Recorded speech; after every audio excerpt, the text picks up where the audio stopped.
ഇന്നത്തെ കല്യാണങ്ങളൊക്കെ പറഞ്ഞറിയിക്കാൻ കഴിയാത്ത ആഡംബരത്തിൽ നിന്ന് അത്യാഡംബരത്തിലേക്ക് കയറിയിരിക്കുകയാണ്.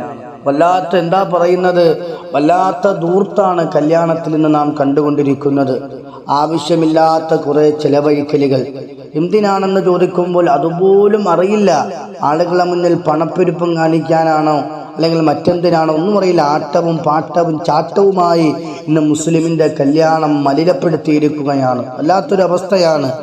ആലോചിച്ച് നോക്കുക, മറ്റുള്ള മതത്തിലില്ലാത്ത ഇന്ന് മറ്റുള്ള മതക്കാരുടെ കല്യാണം, അവരുടെ മംഗല്യങ്ങളൊക്കെ കാണാൻ എത്ര മനോഹരമാണ്.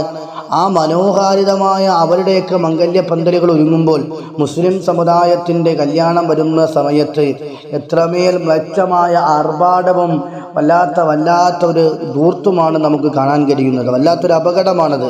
എന്നാൽ ബഹുമാനപ്പെട്ട ഒരു ഉസ്താദവറുകളുടെ ഒരു വാക്കുകൾ കേട്ടപ്പോൾ വല്ലാത്ത സന്തോഷം തോന്നി. കാരണം കല്യാണത്തിൻ്റെ സദസ്സിൽ വെച്ച് തന്നെ കണ്ണിൻ്റെ മുന്നിൽ കണ്ട തെറ്റിനെ തിരുത്തി കൊടുത്ത പണ്ഡിതൻ, ആ പണ്ഡിതൻ്റെ ധർമ്മം അവിടെ ചെയ്തപ്പോൾ വല്ലാത്ത സന്തോഷം തോന്നി. അങ്ങനെ വേണം പണ്ഡിതന്മാർ. കണ്ണിൻ്റെ മുന്നിൽ തെറ്റ് കാണുമ്പോൾ അതിനെ കണ്ണടച്ച് കളയുകയല്ല വേണ്ടത്, അത് തിരിച്ചു കൊടുക്കുകയാണ് യഥാർത്ഥ ഒരു പണ്ഡിതൻ്റെ ധർമ്മം. അദ്ദേഹം ചെയ്തത് എന്തായാലും അഭിനന്ദാർഹമായ കാര്യം തന്നെയാണ്.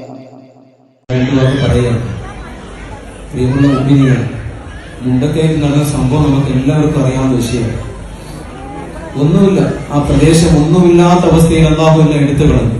ഇതെല്ലാം നമ്മൾ ദൃശ്യമാധ്യമത്തിലൂടെയും ശ്രവണ മാധ്യമങ്ങളിലൊക്കെ കണ്ടുകൊണ്ടിരിക്കുന്ന ഒരു വിഷയമാണ്. എന്നിട്ട് പോലും ഈ മുസ്ലിം സമുദായം എത്രത്തോളം മതം പതിച്ചിരിക്കുന്നു എന്ന നഗ്ന യാഥാർത്ഥ്യമാണ് ഇപ്പോൾ ഇവിടെ കാണാൻ കഴിയുന്നത്. എന്നാ നമ്മൾ ഈ സമുദായം മാറുക? എന്നാണ് നമ്മൾ മാറുക? ഇത് ചിലപ്പോൾ ഞാൻ പറയുമ്പോൾ എന്നോട് നിനക്ക് ദേഷ്യമുണ്ടായേക്കാം. എനിക്ക് ഒരു കുഴപ്പമില്ല. അള്ളാഹു എന്നെ തൃപ്തിപ്പെട്ടാൽ മതി, ജനങ്ങളെ തൃപ്തിപ്പെടേണ്ട. റബ്ബ് തൃപ്തിപ്പെട്ടാൽ എനിക്കത് മതി. അതുകൊണ്ട് വളരെ ഹൃദയംഗമായി സ്നേഹത്തോടെ തന്നെ പറയുക, ഈ ഒരു പരിപാടി ഇവിടെ വെച്ച് അവസാനിപ്പിക്കുക. വെളിയിലോട്ട് ഇറങ്ങുമ്പോൾ ഇങ്ങനെയുള്ള ആർഭാടകരമായ കാര്യങ്ങൾ നമ്മൾ കൊണ്ടുപോയാൽ നല്ലൊരു കർമ്മമാണ് ഇവിടെ നടക്കുക. നിക്കാഹ് എന്ന് പറയുന്നത് സ്വർഗത്തിൽ അള്ളാഹു നടത്തിയ ഒരു കർമ്മമാണ്. ആ കർമ്മത്തെ വികലപ്പെടുത്തിക്കൊണ്ട് നമ്മൾ ഈ പ്രവർത്തനം ചെയ്യുമ്പോൾ രണ്ട് കുടുംബങ്ങളെ അടുപ്പിക്കുന്ന, രണ്ട് കുടുംബങ്ങളുമായിട്ട് ബന്ധം ഇനി മുന്നോട്ട് പോകേണ്ട ഒരു വലിയൊരു കർമ്മമാണ് ഇവിടെ നടക്കാൻ പോവുക. ആ കർമ്മത്തിനാണ് നമ്മൾ പാകപ്പിഴവുകൾ ഉണ്ടാക്കുന്നത്. അവരിലാണ് അല്ലാഹു സുബ്ഹാനഹു വ തആല അവരെ നോക്കിയിട്ടാണ് പിന്നുള്ള കാര്യങ്ങൾ സന്താനങ്ങളെ കൊടുക്കുന്നത്.